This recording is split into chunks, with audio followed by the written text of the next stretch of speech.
فاعتبروا به احوال الماضین که امیرالمؤمنین در نهج البلاغه میفرماید که از احوال گذشتگان عبرت بگیرید. یعنی چه؟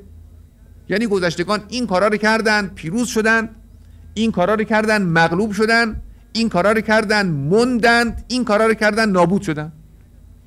شما ببینید که اگر اون کارهای اول بکنید میمونید پیروز میشید، اون کارهای دوم مغلوب میشید، اون کارا رو بکنید از بین میرید، اون کارهای چهارم بکنید نمیدونم پیروز میشید. بله. پس بنابراین عبرت گرفتن یعنی از یک پدیده به یک قانون توجه پیدا کردن.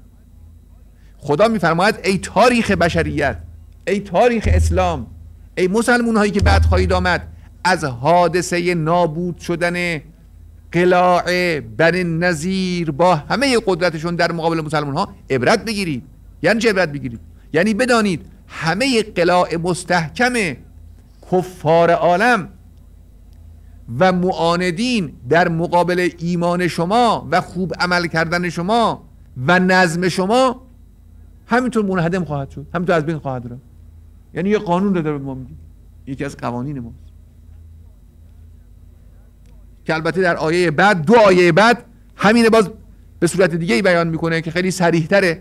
فرمان ذالکه به انهم شاقوا الله و رسوله و من یشاق الله فان الله شدید العقاب. هر کی با خدا دشمنی کنه خدا عذابش تنده. هر کی، این قانونه، یک کلیت.